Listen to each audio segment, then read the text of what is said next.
Cualquier, cualquier duda que se vaya presentando, pues la vamos haciendo de una vez. Paula va a empezar con la presentación de hoy. A partir de hoy, cada uno de ustedes tiene un tema. Creo que me falta una persona por asignarle, no sé. El que esté sin tema, pues le asignamos. Y pues la idea es que esta persona nos hace la introducción y nosotros complementamos los temas para que todo quede más o menos claro y entendido. Entonces, cuando quieras, Paula. Y también hoy estamos hablando del programa de apoyo al empleo formal, donde seguimos llegando a la micro, a la pequeña, a la mediana y a la gran empresa en nuestro país, con ese subsidio que atiende el 40% de ingresos al salario mínimo legal y que va a para aquellas empresas que han visto afectar su producción un 20% o más. Bueno, ¿ya lo están viendo? Sí. Sí, ahí se ve. No sé si quieran. Buenas noches. Bueno, les voy a hablar sobre el sistema digestivo. ¿Qué es el sistema digestivo? El aparato digestivo es el conjunto de órganos encargados del proceso de la digestión, es decir, la transformación de los alimentos para que puedan ser absorbidos y utilizados por las células del organismo. ¿Cuál es la función del sistema digestivo? La digestión es un proceso donde la comida y la bebida se descomponen en moléculas pequeñas de nutrientes donde serán absorbidos por la sangre para ser transportados por todo el cuerpo y proporcionar energía. Los alimentos pasan por un proceso de fragmentación mecánica y digestión química. La fragmentación mecánica esta es la que se encarga de la masticación y la digestión química es la acción de enzimas digestivas producidas a lo largo del tracto digestivo. ¿Cómo está compuesto el sistema digestivo? Está formado por una serie de órganos huecos unidos en un tubo largo y el zigzagueante que va desde la boca hasta el ano y que está compuesto por las siguientes partes: boca, esófago, estómago, intestino delgado, intestino grueso y ano. Y por otro lado, las glándulas anexas, que son glándulas saliviales, hígado y páncreas. Les voy a hablar, la boca. En la boca tenemos la dentadura que contiene 32 piezas divididas en 2 mandíbulas. En cada mandíbula hay 4 incisivos, 2 caninos, 4 premolares y 6 molares. Sirven para triturar los alimentos con unos movimientos llamados masticación y la lengua es un músculo que impulsa el bolo alimenticio para que se produce al masticar los alimentos. La lengua es un órgano accesorio compuesto por un tejido muscular y recubierto por mucosa que tiene en su parte dorsal y lateral papilas gustativas que son las que se encargan de diferenciar los sabores de las comidas y en la boca comienza la digestión. Esófago. El esófago es un órgano tubular de dirección longitudinal que se extiende desde la faringe hasta el estómago, por lo que es el único órgano digestivo situado en la cavidad torácica. Comienza y termina en 2 estructuras esfinterianas, el esfínter esogáfico superior y el esfínter esogáfico inferior, lo que independiza de la faringe y el estómago. Estómago. Está unido al extremo inferior del esófago, es un saco elástico que tiene la forma de la letra J. Desempeñan 3 funciones importantes. 1. Almacenar la comida que has ingerido. 2. Descomponer los alimentos en una mezcla líquida. Y 3. Vaciar lentamente ese líquido al intestino delgado. Intestino grueso. Es la última estructura en procesar los alimentos. Este recibe las sustancias indigestibles, el intestino delgado absorbe el agua y deja que los productos de desecho llamados heces, las heces se expulsan del cuerpo a través del recto y el ano. Intestino delgado, órgano en forma de tubo largo que conecta el estómago con el intestino grueso, mide casi 20 pies de largo y se dobla varias veces para encajar dentro del abdomen. El intestino delgado tiene 3 partes: el duodeno, el yeyuno y el ileón. Su función es continuar el proceso de la digestión de los alimentos que vienen del estómago y absorber los nutrientes, vitaminas, minerales, carbohidratos, grasas y proteínas y el agua para usarlos en el cuerpo. Ano. El ano es el extremo final del tubo digestivo donde se encuentra el esfínter que regula el proceso de la defecación. El conducto anal se extiende desde el recto hasta la piel perianal. y está recubierto por una mucosa que cubre el esfínter interior. Glándulas saliviales. Son las glándulas que se segregan saliva, cuya función es iniciar la digestión de los alimentos al humedecerlos para ayudar el proceso de digestión de carbohidratos y grasas. Existen 3 tipos de glándulas saliviales en la boca: las paratoidas, las submaxilares y las sublinguales, que son las productoras de saliva. La utilidad de la saliva es ayudar a formar el bolo alimenticio, sin embargo también elimina algunas bacterias de la boca y limpia de los restos de alimentos. Hígado. El hígado es un órgano que está presente tanto en el ser humano como en el de los animales vertebrados. El hígado humano tiene un peso medio de 1.500 gramos. Está situado en la parte superior derecha del abdomen, debajo del diafragma.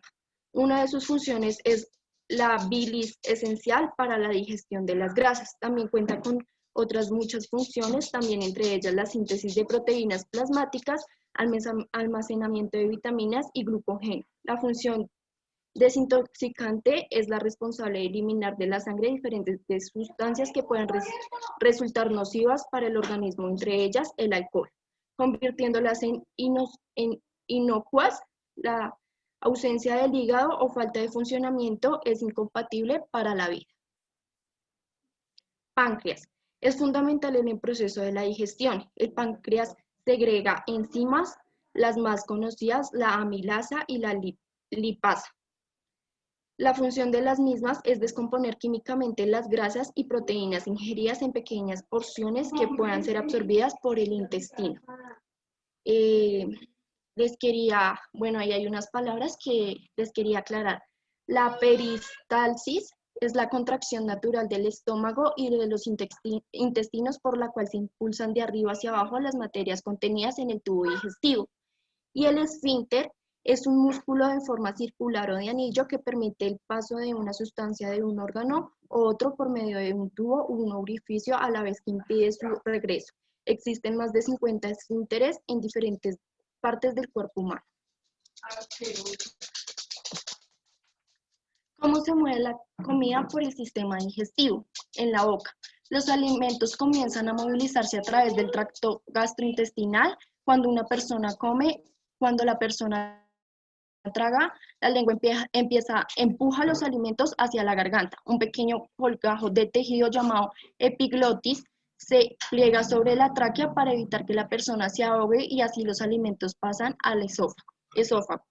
Una vez que la persona comienza a tragar, el proceso se vuelve automático. El cerebro envía señales a los músculos del esófago y peristalsis empieza. Esfínter esofágico interior. Cuando los alimentos llegan al final del esófago, un anillo muscular llamado esfínter esofágico interior se relaja y permite que los alimentos pasen al estómago. Este esfínter usualmente permanece cerrado para evitar que lo que está en el estómago fluya de regreso al estómago. Estómago. Después de que los alimentos entran al estómago, los músculos del estómago mezclan los alimentos y el líquido conjuga lentamente su contenido, llamado quimo, y en el intestino delgado. Intestino delgado. Los músculos del intestino delgado mezclan los alimentos con jugos digestivos del páncreas. Hígado e intestino empujan a la mezcla hacia adelante para continuar el proceso de digestión. Las paredes del intestino delgado absorben el agua y los nutrientes digeridos incorporados al torrente sanguíneo, y a medida que lo continúa la peristalsis de los productos de desecho del proceso digestivo pasan al intestino grueso. Intestino grueso. Los productos de desecho del proceso digestivo incluyen partes no digeridas de alimentos, líquidos y células viejas del revestimiento del tracto gastrointestinal. El intestino grueso absorbe agua y cambia los desechos de líquidos a heces. La peristalsis ayuda a movilizar las heces hacia el recto. El extremo inferior del intestino grueso del recto almacena las heces hasta que las empuja fuera del ano durante la defecación. Fases de la digestión. 1. Masticación, insalivación. 2, deglución, 3, digestión estomacal, 4, asimilación y 5, defecación. Ingestión. Los alimentos son triturados por los dientes y mezclados con la saliva. Digestión. Las enzimas de los jugos descomponen los nutrientes en moléculas más sencillas. Absorción. Las moléculas sencillas atraviesan las paredes del tubo y son transportadas por la sangre. Asimilación. Las células utilizan los nutrientes para obtener energía o fabricar nuevas moléculas. 5. Defecación. Las sustancias no digeridas o no absorbidas son eliminadas por el ano. ¿Cuáles son las hormonas que regulan la digestión? Gastrina. Se produce en el estómago, aumenta las contracciones cardíacas para evitar el reflujo gástrico. Estimula la producción del ácido clorhídrico y estimula el movimiento del estómago. La secretina se produce en el duodeno, aumenta las contracciones del píloro, evitando el reflujo del intestino hacia el estómago. Y estimula el páncreas para que produzca bicarbonato con el fin de neutralizar el ácido con el químico. Y la coleciostoquinina produce el duodeno, estimula los movimientos intestinales y estimula el vaciado de la vesícula biliar y la secreción del jugo pancreático.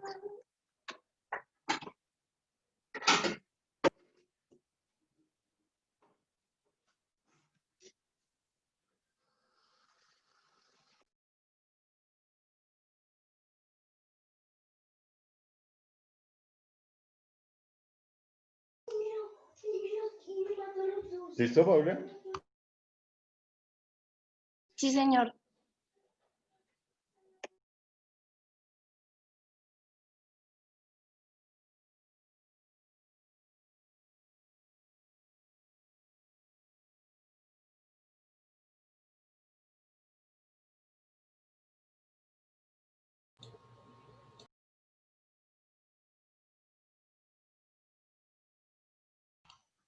Bueno, bien. ¿Alguna pregunta para Paula? ¿Quedó claro?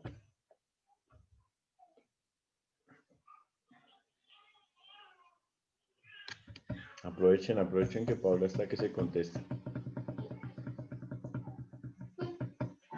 A mí me gustaría saber en qué parte queda el duodeno.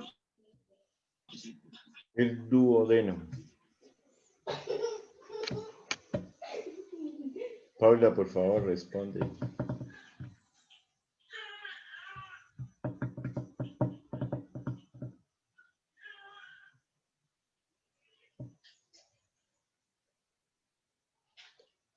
Tienes el micrófono apagado. Ya. Bueno, el duodeno queda como... ¿Puedo volver a poner la diapositiva? No. Ah.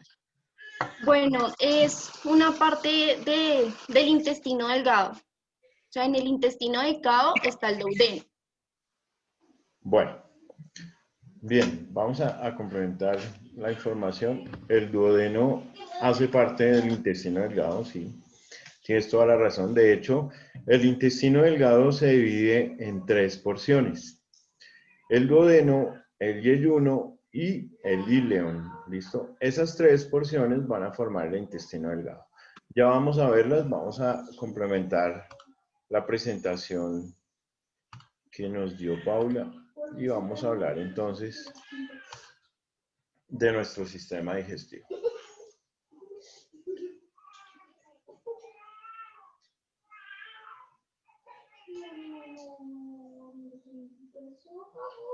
Bien, entonces, cuando nosotros hablamos del sistema digestivo, entonces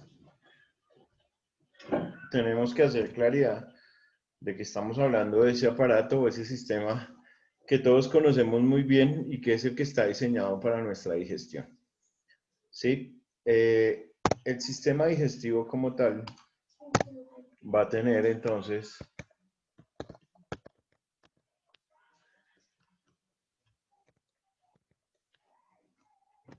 una definición. y esa definición dice que es el encargado de eso, de la digestión de los alimentos, de transformar los alimentos en sustancias mucho más simples, y así como las vamos a conseguir más simples, vamos a poder absorberlas y poderlas llevar a nuestra sangre. ¿Listo? Entonces, nosotros, la mayoría de los alimentos vienen generalmente sólidos y líquidos. Tanto alimentos sólidos como alimentos líquidos van a tener dentro de su estructura algo que nosotros conocemos como los micronutrientes o los nutrientes, ¿cierto?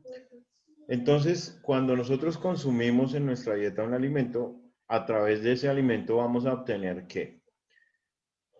Carbohidratos, lípidos o grasas, proteínas y vamos a recibir también vitaminas. Esas son las 4 modalidades que nosotros podemos recibir en nuestra alimentación. Entonces, carbohidratos, hidratos de carbono, lípidos o grasas, proteínas y las vitaminas. Estas son las 4 probabilidades que tenemos nosotros de conseguir en un alimento micronutrientes, ¿de acuerdo? Estos micronutrientes entonces en las formas sólidas o en las formas líquidas podemos conseguirlos. Entonces, nuestro sistema digestivo se encarga de eso, de que los alimentos se conviertan en sustancias más simples. ¿Cuáles son esas sustancias más simples? Estas que vemos acá. Y asimismo las podemos llevar a nuestra sangre en forma de carbohidratos, lípidos, proteínas y vitaminas, y desde la sangre van a llegar a todas las células y a los tejidos de nuestro cuerpo. ¿Listo? Células y tejidos de nuestro cuerpo. ¿Hasta aquí vamos bien? Bueno. Sí, profe.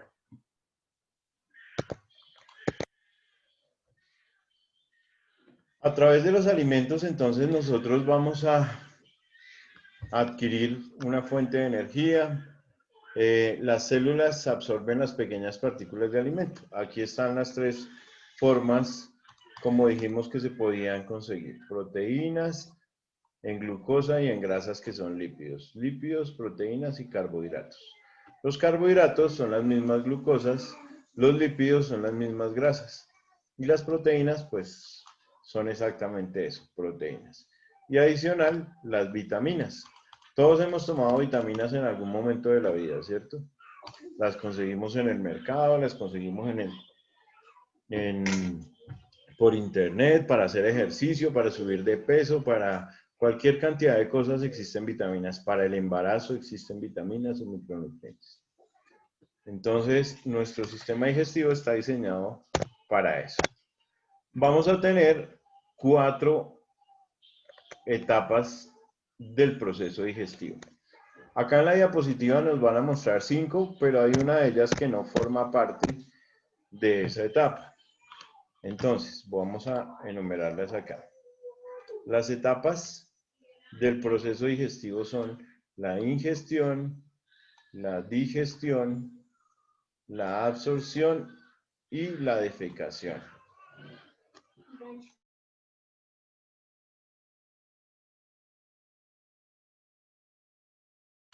Entonces, ingestión, digestión, absorción y defecación son las 4 etapas propias del sistema digestivo. La asimilación, digamos que es como una subetapa. ¿Listo? Les voy a explicar por qué. A medida que nosotros vamos a tomar el alimento, lo primero que tenemos que hacer es ingerirlo. Y esa es la primera etapa o la primera función de nuestro sistema digestivo, la ingestión. Entonces, la ingestión quiere decir que los alimentos en nuestra boca van a ser triturados y van a ser mezclados con la saliva. Los trituramos con los dientes, los mezclamos con ayuda de un músculo que tenemos en la boca que se llama la lengua y vamos a utilizar las glándulas salivales para producir y mezclar los alimentos con saliva. A ese proceso se le llama ingestión.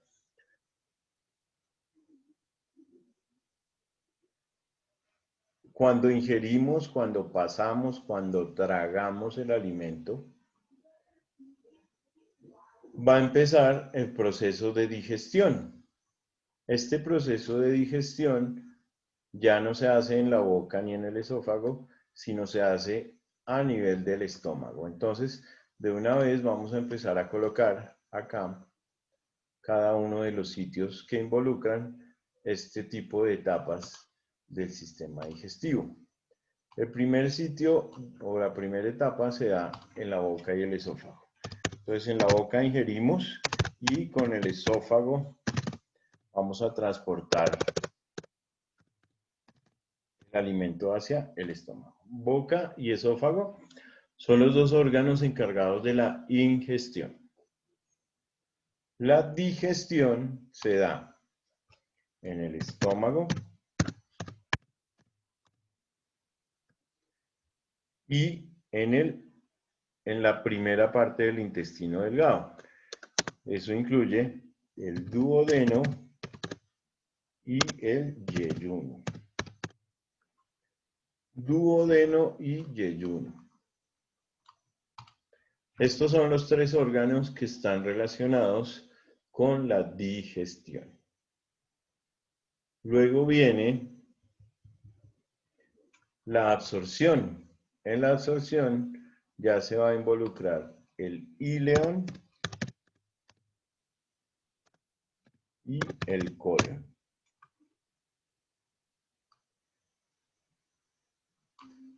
Estas van a ser las partes del intestino relacionadas con la absorción. Y por último, la defecación, que se da en el recto y en el ano como tal.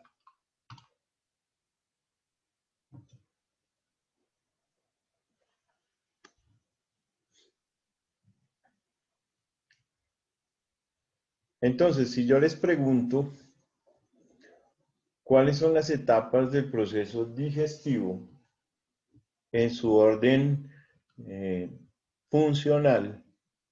En su orden funcional, ustedes me van a decir ingestión, digestión, absorción y defecación.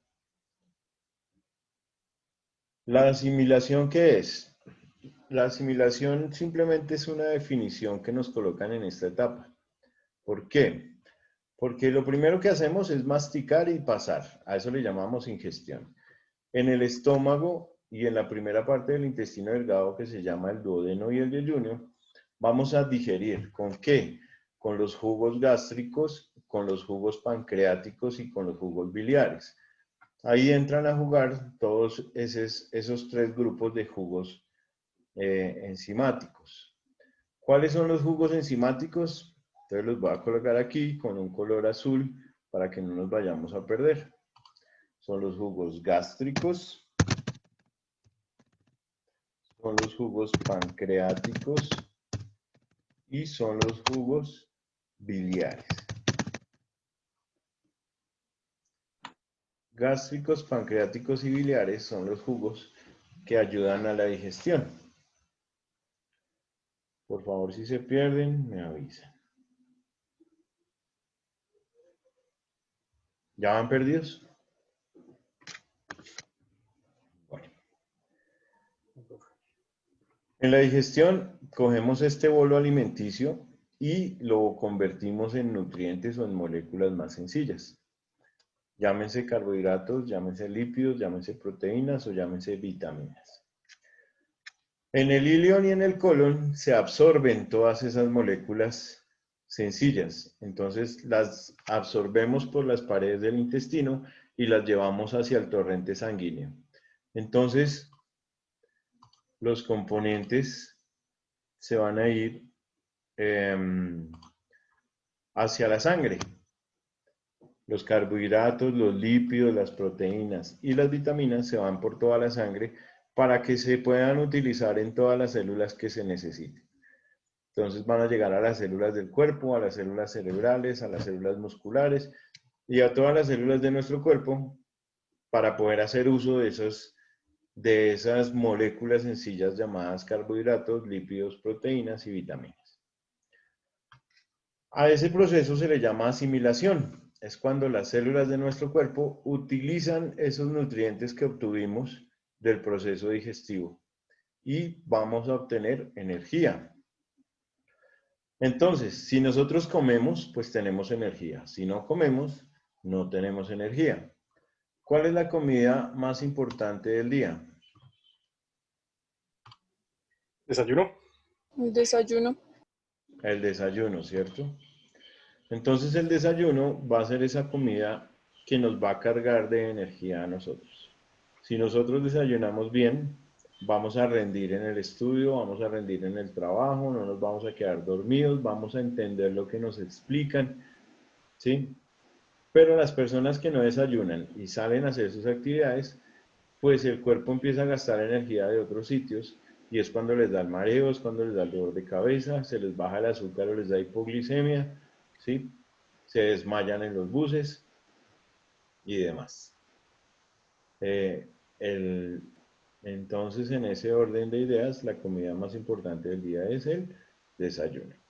El almuerzo también es importante porque seguimos en actividad, aunque ya no tan importante como el desayuno. Y la cena sí debería ser realmente muy suave. ¿Por qué? Porque cuando nosotros comemos y nos vamos a acostar, pues necesitamos que nuestro aparato digestivo utilice esa última comida y la pueda digerir de manera adecuada. No la va a digerir igual si no le gastamos energía. Si estamos en reposo, pues nos va a acumular la grasa, los carbohidratos en los sitios que no nos gustan y es donde salen los famosos gorditos, ¿cierto? Entonces, este término asimilación es el uso por parte de las células de nuestro cuerpo de los nutrientes. El último proceso digestivo se llama la defecación. Pues su nombre lo explica. Las sustancias que no fueron digeridas o que no fueron absorbidas, pues van a ser eliminadas por el ano, ¿cierto? Y ese proceso se llama defecación. ¿Listo? Y eso, pues, son el producto de todo lo que no fue digerido y no fue absorbido. Hasta aquí, preguntas.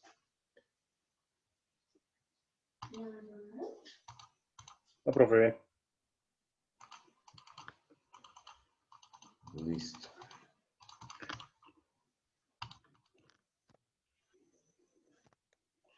Entonces, la definición del aparato digestivo, podemos decir entonces que el aparato digestivo es un tubo, ¿cierto? Y se divide en dos. El aparato digestivo propiamente dicho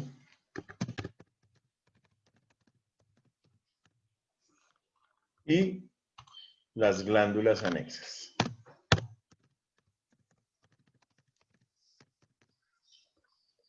Aparato digestivo propiamente dicho y las glándulas anexas.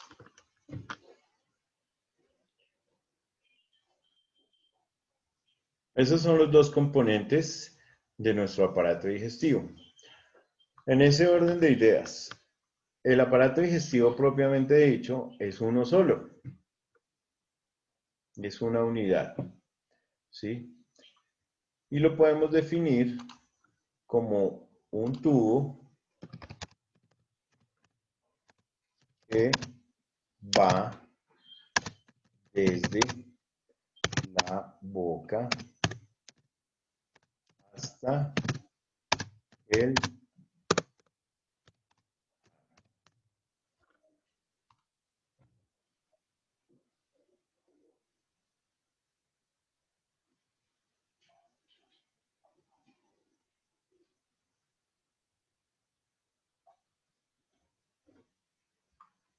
un tubo que va desde la boca hasta el ano.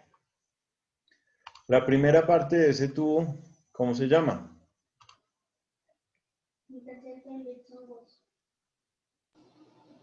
Boca. Muy bien. Boca. Después de la boca, ¿qué sigue? Esófago. La boca.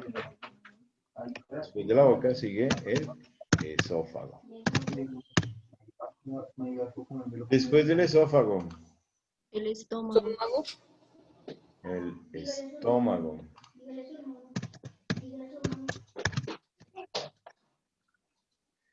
¿Listo? Después del estómago sigue el intestino delgado. ¿Listo? El intestino delgado. Y le voy a poner 2 puntos. ¿Por qué? Porque el intestino delgado va a estar formado por 3 porciones diferentes. Entonces aquí es donde no nos podemos confundir. ¿Cuáles son las porciones del intestino delgado? La primera se llama el duodeno, la segunda se llama el yeyuno y la última se llama el íleon.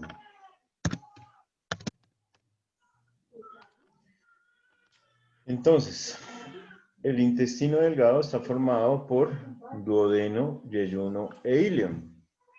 ¿Por qué los coloco con colores diferentes? Porque el duodeno y el yeyuno tienen una función de digestión, ¿sí? Mientras que el íleon tiene una función de absorción.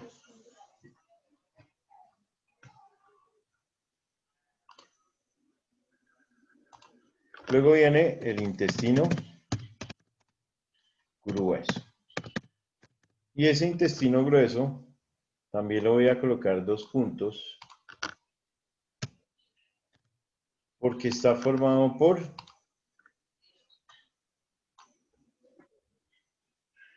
¿por qué está formado el intestino grueso? El colon. Colon. Colon ascendente. Ah, bueno. El colon tiene 3 porciones, sí señor.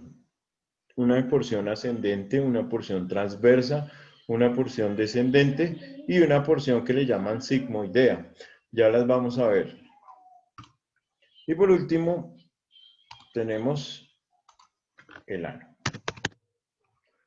Ahí está el aparato digestivo propiamente dicho. Y si vemos en la imagen, entonces hacemos el recorrido de ese tubo que se llama boca. Bueno, la faringe no la coloqué aquí, aunque, ¿por qué no la coloco acá? Claramente después de la boca no empieza el esófago de una vez, sigue la faringe, ¿sí? Pero no la coloqué porque la faringe comparte funciones respiratorias.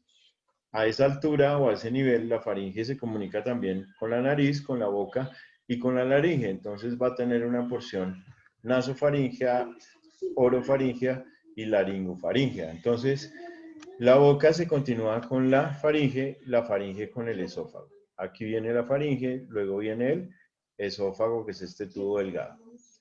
Acá a este nivel empieza el estómago, que tiene una forma de J. ¿Sí? Una vez termina el estómago, empieza el duodeno, luego el yeyuno y luego todas estas asas de intestino delgado que se llaman el íleon. El íleon termina en un punto donde empieza el intestino grueso a nivel del colon y es el colon ascendente, luego viene el colon transverso, luego viene el colon descendente, el sigmoide, el recto y el ano. Ese es el tubo digestivo. Adicional a eso, vamos a tener unas glándulas anexas y esas glándulas anexas van a tener que ver con algunos procesos digestivos. ¿Cuáles son esas glándulas anexas? Entonces, las primeras son las glándulas salivales, ¿cierto? Glándulas salivales. Después de las glándulas salivales vamos a tener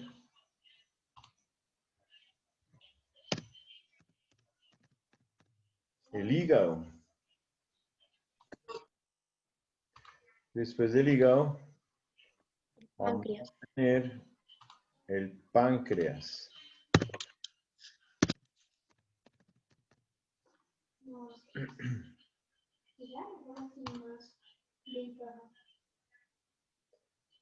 Y por último, vamos a tener la vesícula.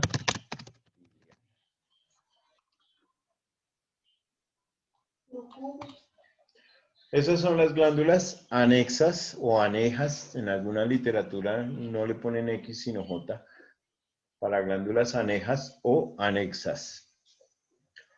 ¿Por qué se llaman anexas? Porque no hacen parte de este tubo digestivo propiamente dicho, sino que están separadas de él, pero se involucran en el proceso de la digestión. ¿Queda claro? Claro, profe. Bueno. ¿Cómo se involucran las glándulas salivales? Pues generando la saliva para mezclar el alimento que tenemos en la boca. ¿Cuántas glándulas salivales hay? 3. Hay 3 glándulas salivales. ¿Cuáles son esas 3 glándulas salivales? Entonces, vamos a decirlas de una vez y la vamos a hacer aquí abajo. No nos vamos a perder en el texto.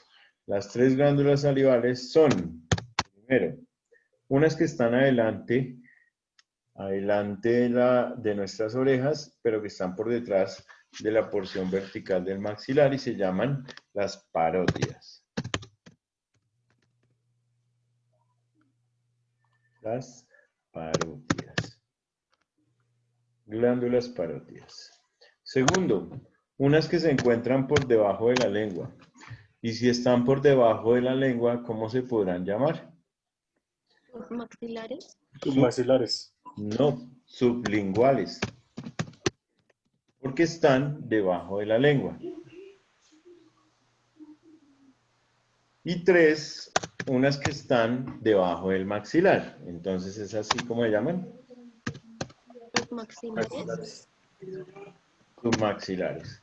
Ahí están los 3 grupos o las 3 glándulas que forman las glándulas salivales.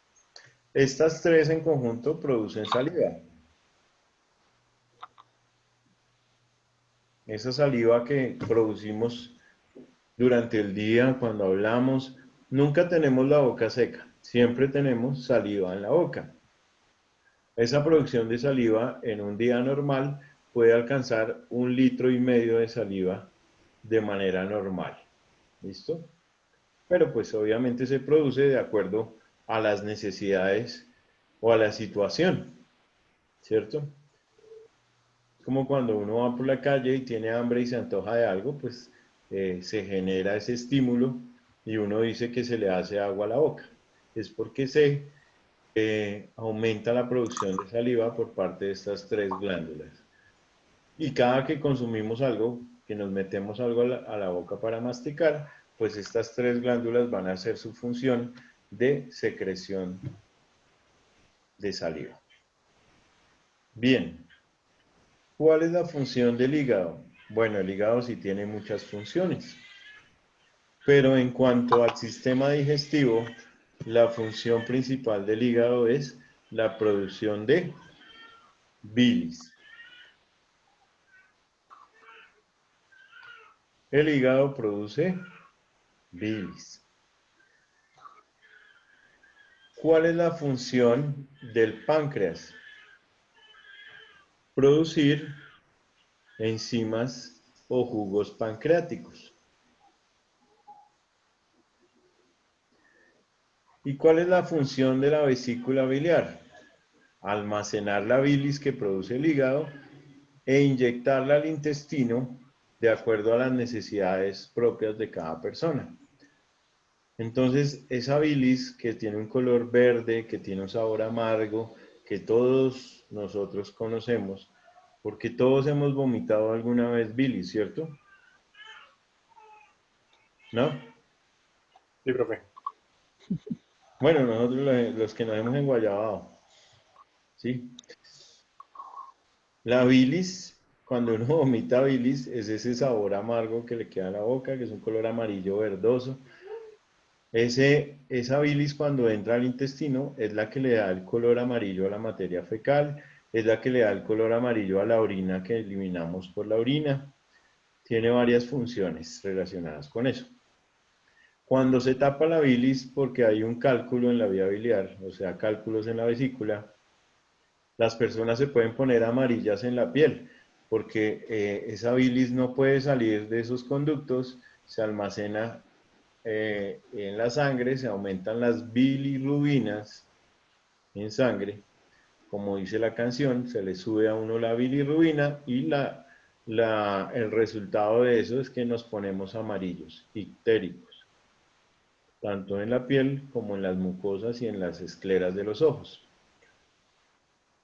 Estas tres, la saliva, la bilis, el jugo pancreático, van a ayudar a que se desagreguen estos alimentos. Entonces solamente van a ser parte de la ingestión en la boca como glándulas salivales y de la digestión como bilis y jugos pancreáticos.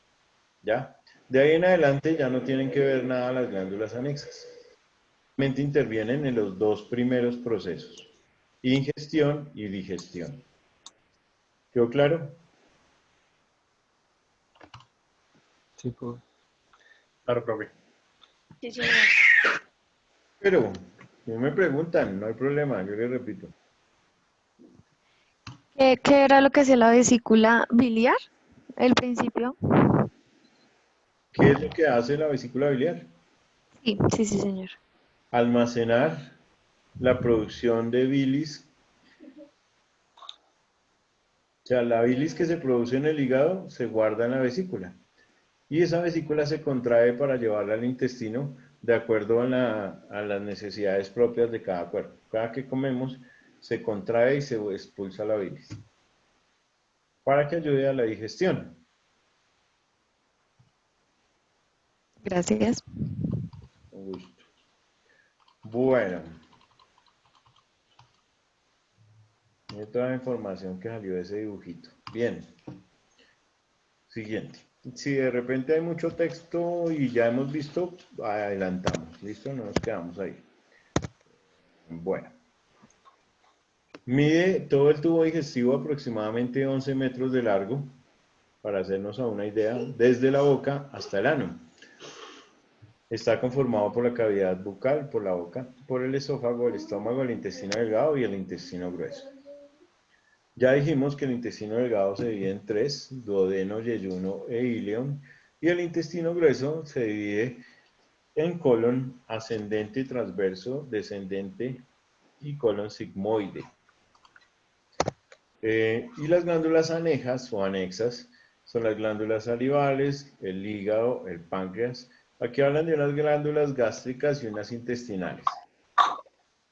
O como anexas, ¿por qué? Porque están incluidas al interior del estómago y las otras están incluidas al interior del intestino. Entonces no son tan anexas, son propias del tubo digestivo. Mientras que el páncreas, el hígado y las glándulas salivales sí son por separado de nuestro aparato digestivo. ¿De acuerdo? Vamos a hablar entonces de la boca. La boca está formada de afuera hacia adentro por la mucosa labial o por los labios, que son unas mucosas, uno superior y uno inferior. Al interior de la boca vamos a encontrar un músculo que tiene una base posterior, un vértice anterior, dos caras, una superior y una inferior, y que se llama la lengua. Ese músculo es un músculo muy móvil que tiene en su parte inferior o en su cara inferior las glándulas sublinguales. Sub porque están por debajo y linguales porque es de la lengua.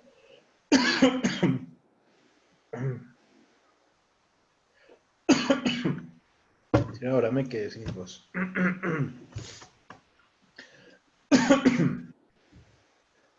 Ay, Dios mío.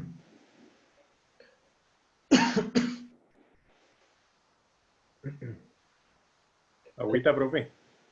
No, vale, porque yo como que ya no puedo. Voy por un vaso con agua, no se van a ir. Ay, güey, pucha.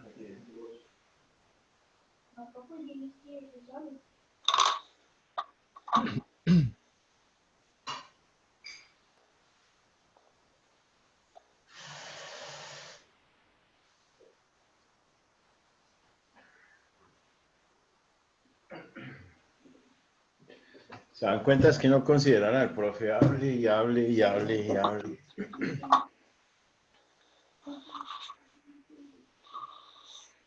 Bueno, vamos a tratar de continuar.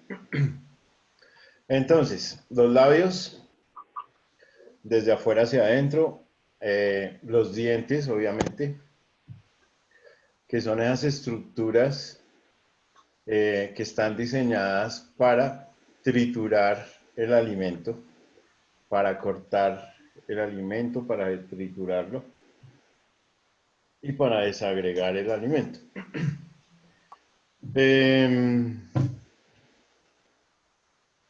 La lengua, como les explico, es ese músculo móvil que va a tener por debajo sus glándulas sublinguales que van a producir saliva, y adicional a eso la lengua es el órgano principal para el gusto. A través de ella nosotros podemos tomar los diferentes sabores. En la boca tenemos las glándulas salivales, que ya dijimos que eran las sublinguales, las submaxilares y las parótidas. El istmo de las fauces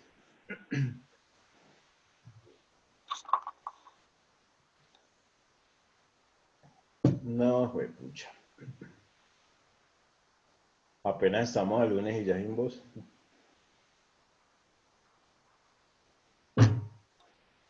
El istmo de las fauces hace referencia a esta parte posterior de la boca. ¿Por qué se llama istmo y por qué se llaman fauces?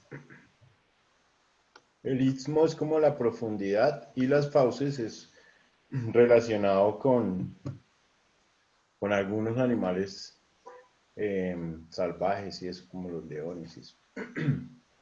Fauces, en las fauces de un animal, y el istmo, la parte más posterior, donde tenemos la úvula palatina, las amígdalas, y atrás va a estar la faringe. Las amígdalas, bueno, bien. La lengua es un órgano musculoso, muy móvil, interviene en la masticación,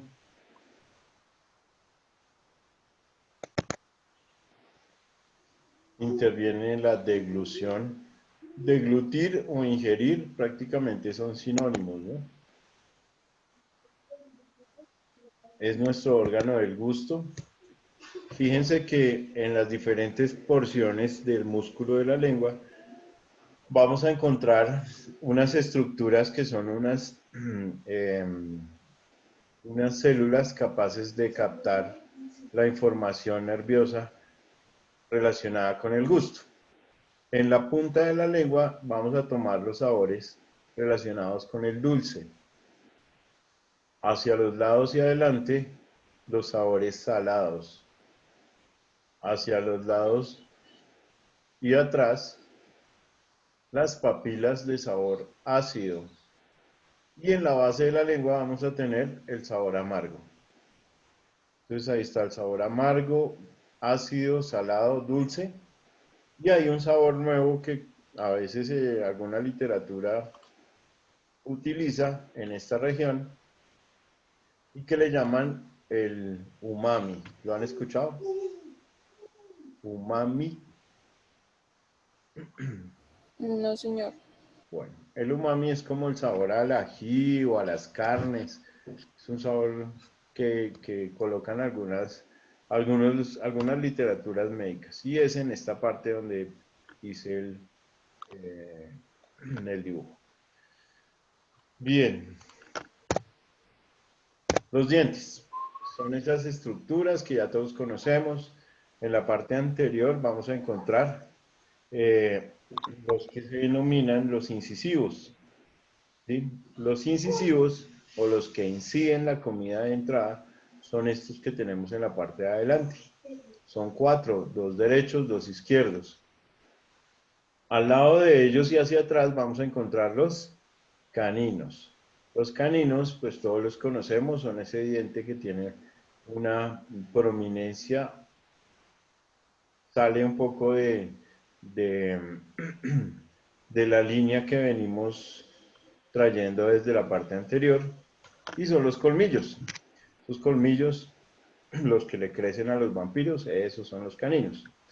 Luego vienen los premolares, se llaman premolares, son el número de 2 a cada lado, arriba y abajo, porque son anteriores a las muelas, se llaman premolares. Y los molares o muelas son 3, 6, 9 y 12. 3 arriba, 3 abajo de cada lado, o sea, 6 de cada lado. 3 superiores, 3 inferiores, derechos e izquierdos respectivamente. Van a tener en su estructura la corona, que es la parte más superior, el cuello, que está entre la corona y la encía, y la parte que está insertada en las encías y el hueso, que se llama la raíz del diente. Esa es la estructura. Ya los dijimos, los incisivos que son los de adelante, los caninos que están hacia los lados, 2 premolares y 3 molares. Bueno, aquí está la gráfica donde tenemos las glándulas salivales. Ya ustedes se las saben, ya no tengo que repetirlas, ya saben que son parótidas, submaxilar y sublingual, ¿cierto? Parótidas son estas que están aquí. La mayoría de nosotros las conocemos porque las relacionan con una infección, ¿cierto? Y esa infección, esta mujer. Chicos, ¿alguien le puede indicar el número al cual tiene que entrar Teodora?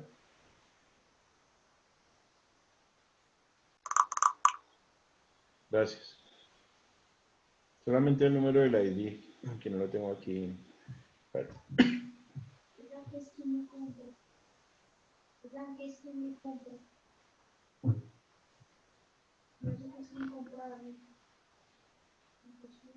¿Sí lo tienen a mano?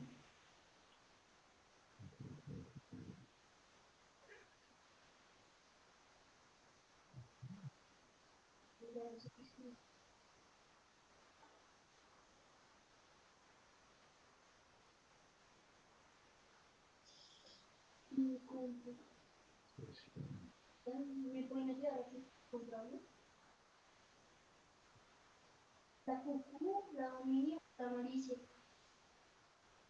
O la rex. Oigan, oigan. Oigan. Gracias, Ricardo. Profe. Bueno. Entonces, hay un virus que genera una inflamación de estas glándulas y la infección se llama la parotiditis. Lo han escuchado, ¿cierto? Es muy común. La parotiditis. Son esas inflamaciones que se dan aquí debajo de los maxilares y que en los varones las mamás les dicen que no pueden salir a jugar, a correr porque se les bajan las inflamaciones hacia los testículos. Y realmente es cierto, se inflaman los testículos, ¿sí? Cuando no se tiene el reposo adecuado. Se llaman las parotiditis. Los submaxilares debajo del maxilar y las sublinguales debajo de la lengua. Ya lo habíamos visto, no nos quedemos tanto acá. ¿Qué es la saliva entonces? ¿Qué es entonces la saliva? La saliva es ese líquido incoloro porque no tiene color, es de consistencia acuosa o mucosa, o sea, que no es aguada como tal, ni tampoco es moco como tal, sino está en un término medio entre el agua y el moco. Contiene proteínas, contiene glucoproteínas, que son uniones de azúcar con proteínas, contiene carbohidratos o hidratos de carbono, que es lo mismo, o azúcares, y electrolitos. Los electrolitos son el sodio, el potasio, el cloro, el magnesio. Algunas células epiteliales descamadas y también leucocitos, que son esas células que nos defienden de infecciones.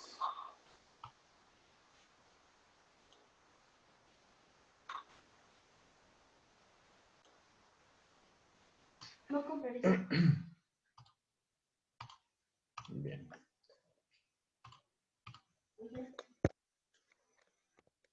Bueno. Su función es iniciar la digestión. Claro, la digestión se puede iniciar en la boca porque al mezclar la saliva con el alimento, pues ellos se humedecen y ya empiezan el proceso de la digestión de carbohidratos y grasas. ¿Por qué? Porque contiene enzimas. ¿Qué es una enzima? ¿Alguien sabe? La enzima es como un catalizador que aumenta procesos, ¿sí? Entonces, por ejemplo, yo voy a tener aquí el alimento como tal. Cuando utilizo una enzima, esto rojo es una enzima, acelera el proceso de que este alimento se me desagregue. Y entonces, el producto final de ese alimento va a ser un carbohidrato por aquí, una proteína por acá y unas células de grasa por acá. Se desagregan mucho más rápido, pero solamente en presencia de una enzima. Si esta enzima no estuviera acá, el alimento sigue derecho y llega al estómago y todavía no ha empezado a desagregarse este alimento que consumimos. ¿Sí? Entonces, en presencia de enzimas, todos los procesos se aceleran. Si no tuviéramos enzimas, los procesos serían mucho más demorados o más lentos. Ya lo dijimos, las glándulas parótidas, hablamos de ella. El atragantamiento, pues, el atragantamiento a veces es cuando se nos va la comida por la vía respiratoria y no digestiva. Y esta es la maniobra de Heimlich, en la cual nos apoyamos por detrás de la víctima, le apoyamos un puño, le hacemos presión a nivel aquí por debajo del esternón, que esa viene a ser el epigastrio, hacia adentro y hacia arriba, para que el diafragma suba y trate de, por presión negativa, expulsar el cuerpo extraño que pueda tener uno atragantado. Esa es la fisiología del atragantamiento. Y el objetivo es despejar las vías respiratorias obstruidas por un cuerpo extraño. Se comprime con el puño por debajo del esternón, hacia adentro y hacia arriba. Y si no se tiene éxito, puede ser necesaria la traqueotomía. Eso ya es en casos extremos. La faringe, como les dije, hace parte del tubo digestivo, pero también comparte funciones respiratorias. Entonces, es un tubo musculoso común para los aparatos digestivo y respiratorio. Comunica la boca a través del istmo de las fauces y el esófago. También se comunican las fosas nasales con la laringe y con el oído medio a través de las trompas de Eustaquio. Entonces, en esta imagen, la faringe se encuentra ubicada aquí donde yo tengo el láser. Esta es la faringe. Tiene una porción que se relaciona con la nariz, entonces se va a llamar nasofaringe. Tiene una porción que se relaciona con la boca y se va a llamar orofaringe. Y tiene una porción que se relaciona con la laringe respiratoria y se va a llamar la laringofaringe. ¿Sí? Por eso no la mencioné en el tubo digestivo. Ahora, aquí hay una estructura que está dibujada en un color gris, porque es un cartílago, y ese está acá. ¿Listo? ¿Cómo se llama esa estructura? Es muy importante. Se llama la epiglotis o la epiglotis. ¿La han escuchado? Sí, profe. La epiglotis tiene una función súper importante en la digestión y en la respiración. Quiere decir que cuando nosotros tenemos alimento y lo vamos a llevar hacia atrás, o sea, lo vamos a digerir, o vamos a ingerir, o lo vamos a deglutir, esta epiglotis se va a venir y se va a cerrar acá. Si esta epiglotis bajara, va a tapar este tubo, que es el tubo respiratorio. Entonces, la función de la epiglotis no es otra que bajar y tapar este tubo. ¿Para qué? Para que nuestro alimento que tenemos en la boca, cuando vaya bajando, no se vaya para la vía respiratoria, sino que siga su camino por detrás de ese tubo, exactamente por el esófago. Cuando este alimento se viene aquí a la parte de adelante es cuando nos atragantamos y tenemos que toser, cuando se nos viene el grano de arroz, en fin. ¿De acuerdo?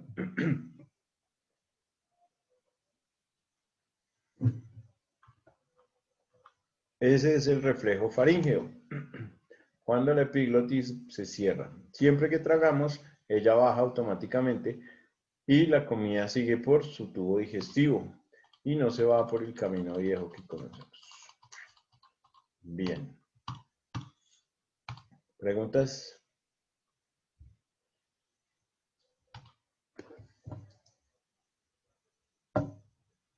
¿Vamos bien? Bueno.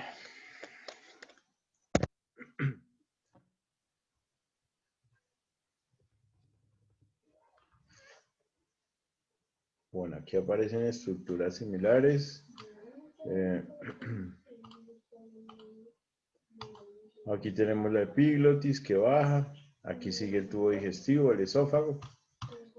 Y va a terminar en el estómago. Entonces, el esófago es ese tubo muscular que mide de 25 a 30 centímetros y comunica la faringe con el estómago. Desciende por detrás de la tráquea, o sea, por detrás de la vía respiratoria, por eso les dije que la comida sigue por detrás, no aquí adelante, y del corazón. Atraviesa un músculo que se llama el diafragma por un agujero que se llama el hiato esofágico. Y lo vamos a dibujar con color rojo porque es un músculo. Entonces el diafragma es ese músculo que está por aquí, que nos atraviesa a nosotros. Ese diafragma es el límite entre el tórax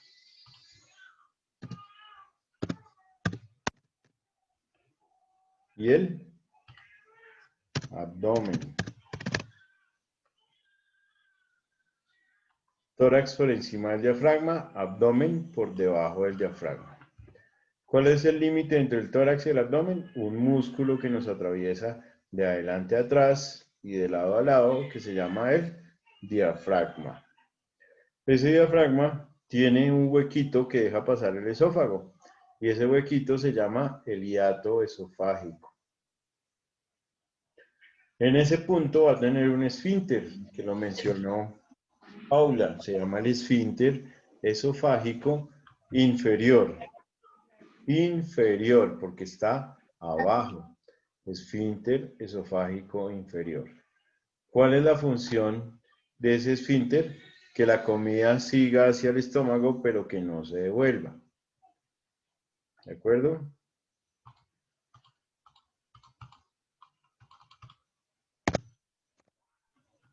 Profe, una pregunta. Señor.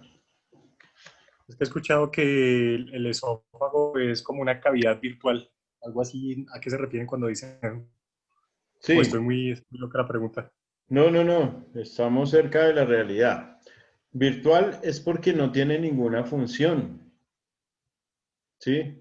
Lo colocamos en la función como si fuera de ingestión, que es la primera función del tubo digestivo, porque aparte de que la boca es el órgano donde ingerimos y pasamos, él lo único que hace es transportar este alimento que ustedes ven bajando por acá y llevarlo al estómago.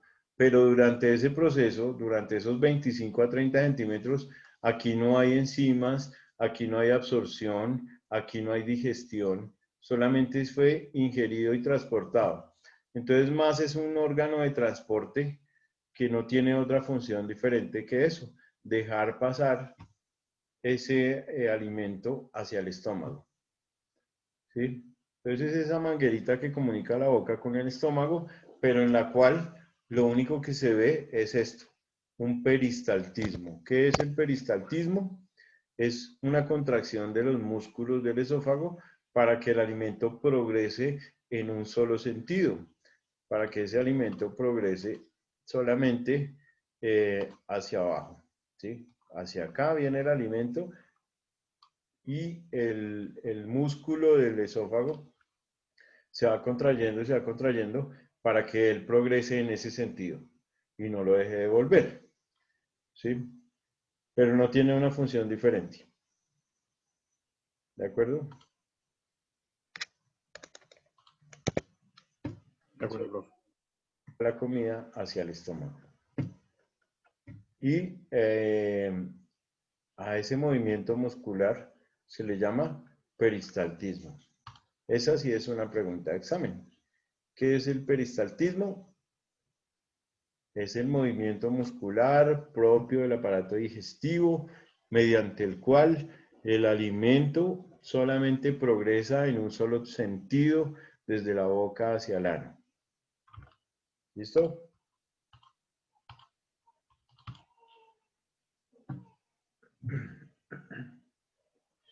Profe, qué pena. ¿Podrías repetir lo del peristaltismo? Movimiento propio. El peristaltismo es un movimiento muscular propio del aparato digestivo. No solamente se limita al esófago, sino nosotros tenemos peristaltismo en todo el trayecto digestivo. Entonces, cuando uno escucha los ruidos intestinales de una persona, cuando el intestino se mueve, quiere decir que tiene peristaltismo o tiene movimiento. Y son contracciones de sus músculos que hacen que el alimento siga en el sentido que debe llevar, hacia adelante o en el sentido distal, y no que se devuelvan. ¿Listo? Generalmente cuando a una persona le practican una cirugía de abdomen donde le manipulan sus vísceras, inmediatamente después el intestino queda paralizado. A eso se le llama un hilio paralítico. Ellos pierden como ese peristaltismo. ¿Por qué? Porque se les manipuló el intestino. Entonces, inmediatamente después de que se hace una cirugía, la orden médica es nada vía oral, no se les puede dar nada. 12 horas después, iniciar con una dieta líquida. Si la toleran bien, se le inicia con una dieta blanda y si le fue bien, ya se le da una dieta corriente y pueden darle salida. De lo contrario, no se le puede dar salida hasta que no se compruebe que el peristaltismo ya volvió a su normalidad. ¿Listo?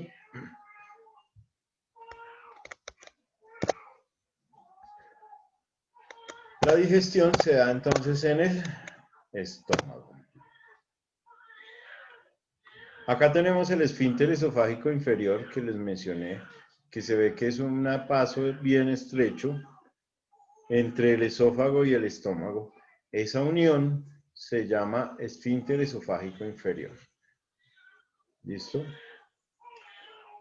¿Cuál es la función de un esfínter? Nos lo explicaba Paula. Un esfínter es un músculo o un anillo muscular que tiene una función de dejar pasar en un solo sentido lo que sea que se necesite que pase. Por eso tenemos esfínter en la vejiga para la orina, tenemos esfínter en el ano para el paso de la defecación y también tenemos un esfínter esofágico. El bolo alimenticio baja, entra al estómago, pero no se devuelve. ¿Cuándo se devuelve la comida? Cuando tenemos una hernia hiatal. ¿La han escuchado?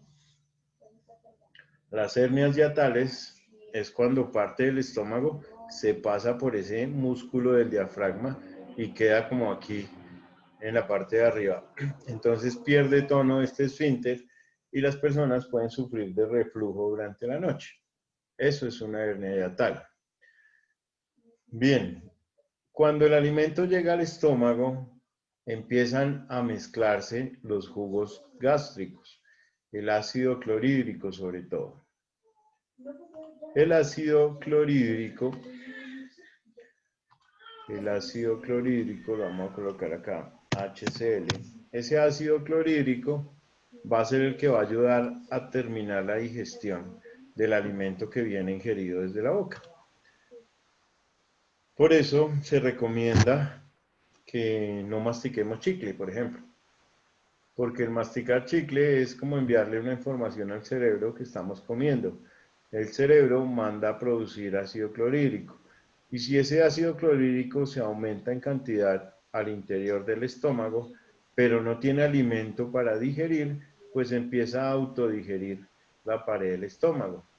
Entonces empieza a quemar las paredes del estómago y a eso es a lo que le llamamos gastritis. La inflamación de la mucosa de la pared gástrica, generalmente relacionada con una excesiva cantidad de ácidos propios de nuestro cuerpo, entonces nos estamos autodigiriendo nosotros mismos, por comer a deshoras, por manejar estrés, por masticar chicle y por, aparte de tener mucho ácido, meterle más ácido en la dieta. Jugo de limón, jugo de naranja, jugo de maracuyá, todo ácido y más ácido que tenemos nosotros produciendo, pues vamos a terminar de quemar las paredes, ¿cierto? Entonces, el estómago tiene tres partes: un cuerpo, un fondo y un antro. Vamos a escribirlo con amarillo. Aquí en la parte de arriba tenemos entonces el fondo. En la parte de acá tenemos el cuerpo.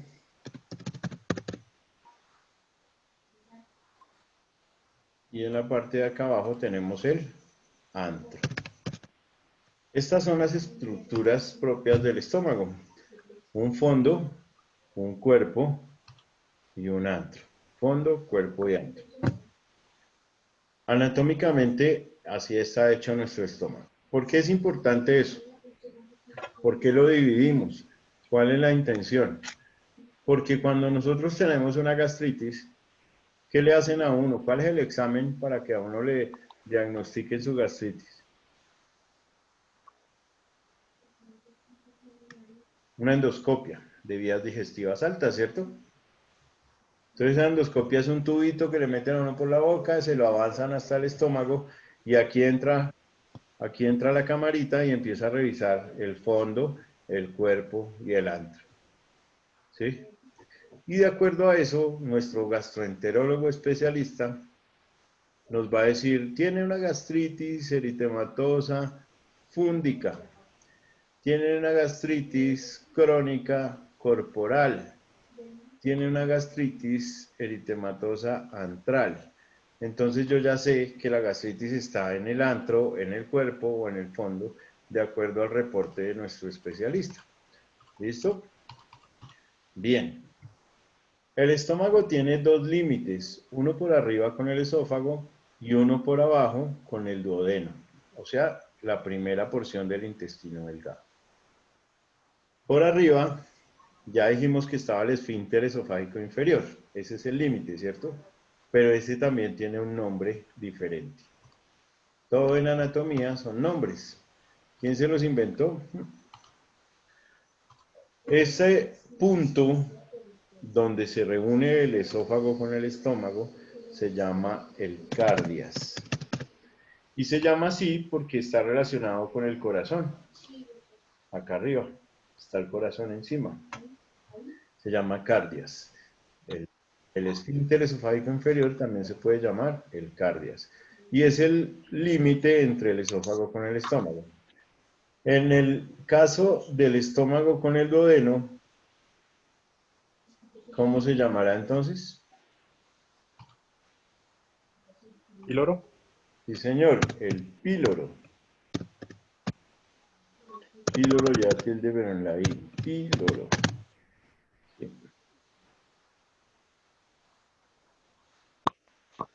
El píloro es entonces el límite del estómago con el intestino delgado en su primera porción que se llama el duodeno. Bueno, preguntas hasta acá. Nada. Bueno, aquí entra otra pregunta de examen. ¿Cómo se le llama al bolo alimenticio que llegó acá y que tuvo su proceso con los jugos gástricos? Se convierte en una papilla que se llama el quimo. ¿Listo? Esa papilla en la que se convierte el alimento cuando llega acá al estómago, después de reunirse con los ácidos gástricos, se llama quimo. Quimo, quimo, quimo. ¿Listo?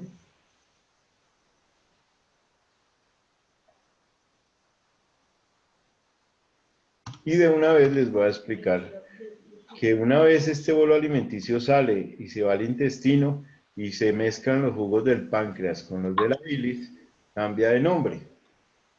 Ya no se va a llamar quimo, sino se va a llamar kilo. ¿Listo? ¿Quién dice?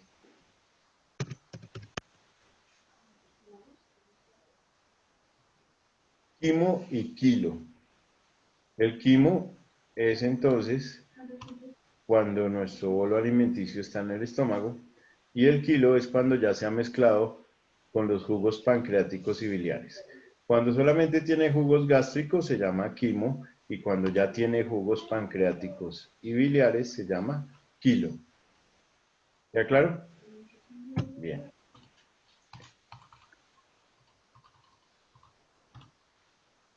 Bueno, vamos a continuar.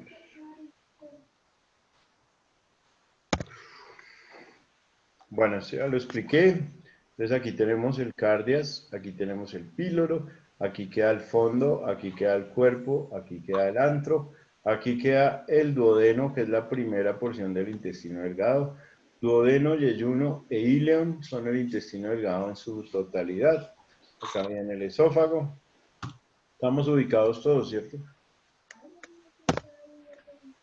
Intestino delgado. Ocurre la mayor parte de la digestión enzimática y casi toda la absorción. Es un tubo arrollado de unos 7 metros de longitud y de algo más de 2,5 centímetros de diámetro.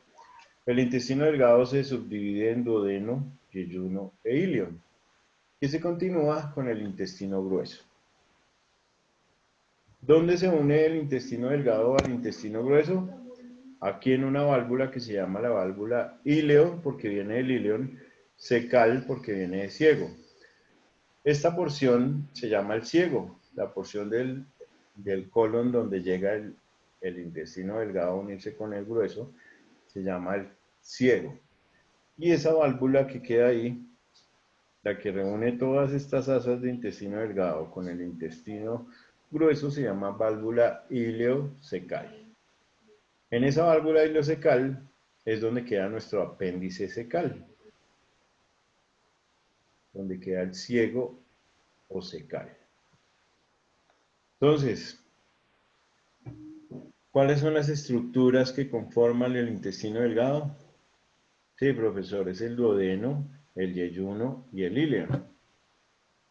El intestino delgado. ¿Cómo se llama la parte del duodeno que está unida al estómago? Sí, profesor, se llama el píloro. ¿Listo? Píloro. Bien. Ahí es donde entra la bilis y el jugo pancreático. Ellos vierten al duodeno a través de una ampolla que se llama la ampolla de Vater, donde se mezclan con el quimo, ¿sí? Y las glándulas intestinales secretan jugo intestinal. Este es el hígado, esta es la vesícula biliar con sus conductos biliares, este es el páncreas y el conducto biliar con el conducto del páncreas se reúnen en un mismo conducto a nivel de una ampolla que se llama la ampolla de Vater. Esta anatomía es un poquitico más compleja, sobre todo cuando uno la ve de primerazo, ¿sí? Pero pues no es nada del otro mundo. Profe, ¿cómo se llama la ampolla? Qué pena. Ampolla de Vater. Gracias. De Vater hay un esfínter que se llama el esfínter de Oddi. Entonces les voy a explicar. Sencillo, este es el hígado. El hígado tiene dos conductos. Se llaman conductos hepáticos porque son del hígado. Uno derecho y uno izquierdo. Los dos conductos hepáticos se unen en un conducto que se llama el hepático común. ¿Por qué? Porque si tienen uno derecho y uno izquierdo y forman uno solo, se van a llamar hepático común. Ese hepático común sigue su trayecto y se va a unir con el conducto cístico, que es el que viene de la vesícula. La vesícula está alojada debajo del hígado y sirve para reservar esa bilis que el hígado está produciendo. Esta vesícula se contrae para eliminar la bilis. Entonces se contrae por el conducto cístico que se encuentra con el hepático común y la unión del hepático común con el cístico va a formar el conducto colédoco. No se llama biliar común, se llama conducto colédoco. Ese colédoco drena en la segunda porción del duodeno a nivel de la ampolla de Vater en el esfínter de Oddi, donde se encuentra con un conducto del páncreas que se llama el conducto de Wirsung.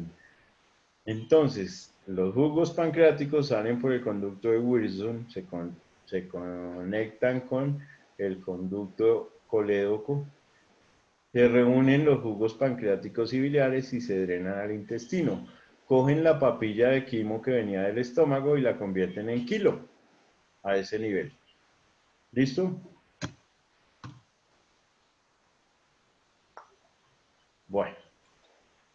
Un poco complicado de primera vez seguramente, pero pues si no entienden bien me preguntan, por favor. En esta imagen se ve lo mismo, los hepáticos, el cístico, el colédoco, la ampolla de Vater, el esfínter de Oddi, el Wirsung, que es el conducto del páncreas. Ustedes no sé si han escuchado, pero hay muchas pancreatitis que son enfermedades complejas, es una inflamación del páncreas. Casi siempre es porque hay una piedrita de un cálculo que se baja y se enclava aquí en el conducto que comparten con la vía biliar. Entonces, por aumento de presiones retrógradas, se aumenta la luz de presión de ese conducto y se inflama el páncreas y se genera una pancreatitis. Mientras más joven sea el paciente, menor riesgo. Mientras más adulto, hasta riesgo de muerte puede tener. El hígado, entonces, hay que mencionarlo como una glándula anexa en este proceso de la digestión. Pesa más o menos 1,5 kilos, sin sangre, tiene un color rojo oscuro, todos lo conocemos, su consistencia es blanda, muchos hemos tenido carne de hígado en las manos antes de cocinarla y después, y está dividido en 4 lóbulos, izquierdo, derecho, caudado y cuadrado. Bueno, la circulación del hígado viene del sistema portal, no nos vamos a demorar aquí, ya lo veremos en el sistema circulatorio. ¿Cuáles son las funciones del hígado? Gran actividad metabólica, catabólica, anabólica y secretora. Entonces, cuando hablamos de anabolismo y catabolismo, hablamos de enzimas. Cuando hablamos de metabolismo, es coger los nutrientes y convertirlos en azúcar, sobre todo. ¿Sí? Y secretora porque genera secreción de bilis. Forma glucosa, degradando el glucógeno. Entonces, el metabolismo tiene que ver sobre todo con la glucosa. Pero fíjense que la mayoría de las cosas que nosotros consumimos en la dieta tienen que ver con el metabolismo hepático. Si ustedes toman ibuprofeno, si toman acetaminofén, si toman antibióticos, todo se metaboliza en el hígado y se excreta por el riñón. Entonces habrán medicamentos que tengan, que sean hepatotóxicos, que nos sean tóxicos para el hígado, por ejemplo. El alcohol que nosotros consumimos, ese alcohol se metaboliza en el hígado. Mientras mejor esté nuestra función hepática, menos rápido se van a emborrachar, por ejemplo. Entonces hay muchas personas que dicen, no, doctor, es que tengo una reunión esta semana y no quiero que me coja el trago porque voy a tomar. Entonces uno le recomienda un medicamento para que su hígado funcione de manera adecuada. ¿Sí? Y existe. Entonces uno les da la pastillita, se la toman 6 horas antes de la fiesta y duran toda la noche y no se emborrachan. Chévere, ¿sí o no? Bien, siguiente. No van a preguntar cuál es porque igual no les voy a decir. Si es un secreto de Estado. No, mentira, se llama necrotón. ¿No lo han escuchado? No. Bueno. Buen dato, profe. Ustedes tomarán, no a la hora que ya están en... Porque ya no... Profe, una pregunta, ¿esa pasa genera algún daño o No, de hecho, lo que genera es como una limpieza hepática. El necrotón. Listo. El páncreas. El páncreas es una de las glándulas más importantes de nuestro organismo. Y en ella, en esas células que están en el páncreas, nosotros producimos 2 hormonas que son vitales. Y la más importante de ellas, adivinen cómo se llama.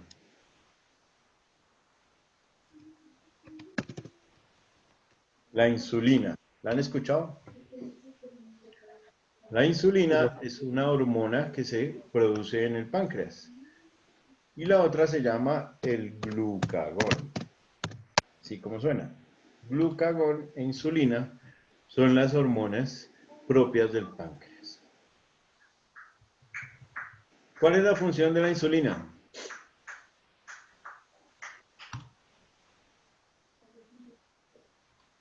¿Cuál es la función de la insulina? La insulina es un transportador de membrana. Se pegan las células, entonces les voy a hacer aquí el dibujito. Esta es una célula, ¿sí? Con su respectivo núcleo. La insulina, la voy a pintar con amarillo, va a estar aquí, en la pared de la célula. Y cada que va pasando por la sangre el azúcar, ella coge el azúcar y lo lleva al interior de la célula. Entonces lo que hace la insulina es coger el azúcar de nuestra sangre y llevarla a las células, a su interior, para que al interior de las células produzcamos energía. ¿Cierto? ¿Queda claro? Cuando no tenemos insulina, pues no tenemos quien lleve el azúcar al interior de las células. Entonces, ¿dónde se queda el azúcar? En los vasos sanguíneos. Entonces es cuando se eleva el azúcar en la sangre. Entonces es cuando nos da diabetes. Por eso muchas diabetes necesitan insulina inyectada para que se pegue en las paredes de la célula y la sangre que lleva azúcar entre a las células y podamos producir energía. ¿Quedó claro? Sí, señor. Más o menos. Esa insulina es producida en ese páncreas. No hace parte de la digestión, ¿sí? Ni tampoco el glucagón. El glucagón es el antagonista de la insulina. Cuando producimos mucha insulina, entonces automáticamente ella produce glucagón para compensar y mantener un equilibrio de azúcar en la sangre. Pero adicional a esas 2 hormonas, pues produce jugos pancreáticos que van a ser eliminados por este conducto que se llama el Wilson o conductos pancreáticos. Y van a compartir la vía biliar, que es esta que viene acá. Listo, ya lo había mencionado. Esa es la función del páncreas. Generar jugos pancreáticos y otra función metabólica es la de la insulina y el glucagón.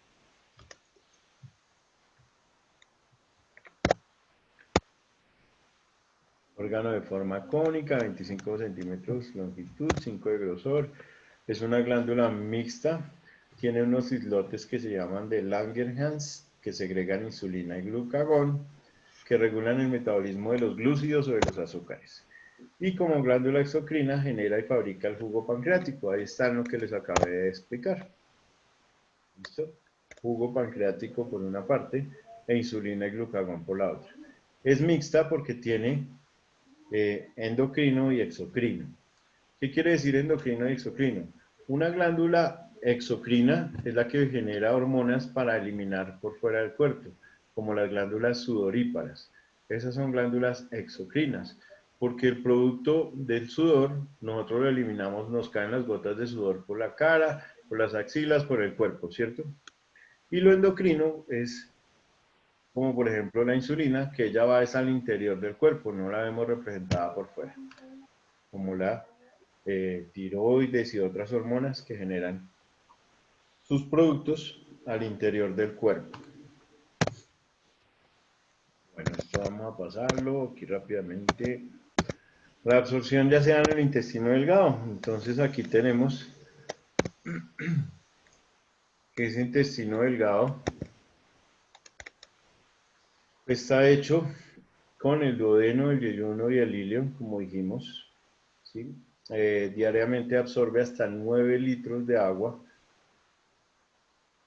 y esos litros de agua contienen hasta 500 gramos de nutrientes. Entonces, absorber agua y nutrientes es importante porque por la sangre se llevan hacia las células que lo necesitan. Ese intestino delgado empieza en el duodeno, luego el duodeno se sigue al yeyuno y termina en el ilion. Y el ilion desemboca en la válvula iliocecal, donde va a empezar el colon o el intestino grueso. Vamos a adelantar porque si no, no alcanzamos. Y el intestino grueso, fíjense que aquí vendría todo el ilion y llega aquí a la válvula iliocecal.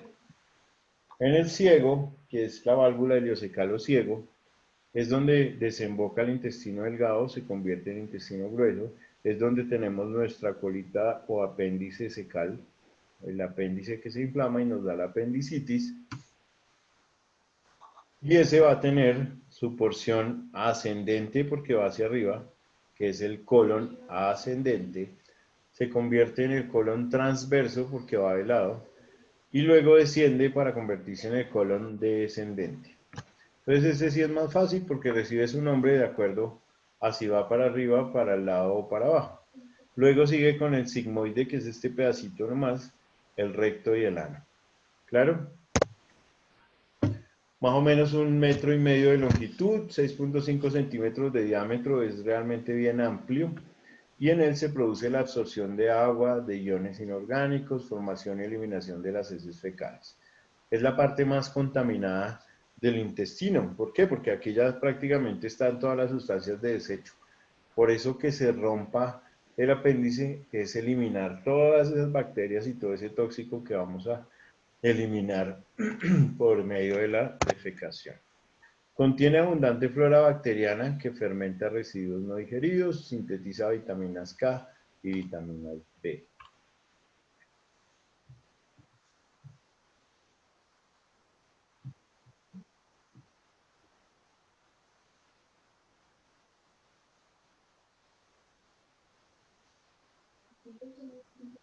Bien.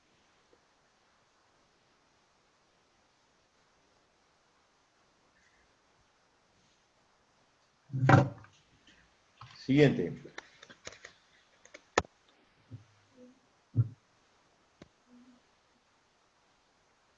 Aquí está la válvula ileocecal, que es el sitio donde llega el intestino delgado, que aquí vendría y se conecta aquí a la válvula ileocecal. En ese mismo ciego tenemos nuestra extremidad o el apéndice y a partir de ahí empieza ese colon ascendente, transverso y descendente, el sigma o sigmoide, que es este pedacito, el recto y el ano. Es realmente la parte donde más se absorben agua y otros nutrientes. El apéndice, que se encuentra normalmente en la parte derecha del cuerpo conectado al ciego, tiene arterias del ciego y el apéndice vermiforme es visible abajo a la derecha, marcado como vermiforme processus. Es exactamente aquí abajo. ¿Lo ven?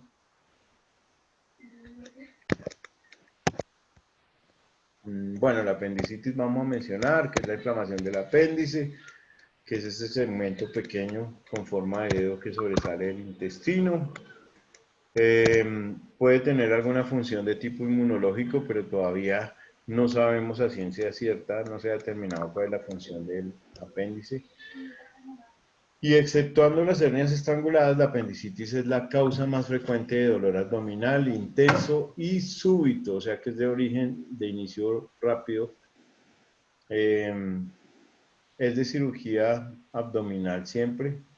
Ese siempre se presenta entre los 10 y los 30 años con mayor frecuencia. No quiere decir que más adultos pueda dar o menores de 10 años también. Bueno.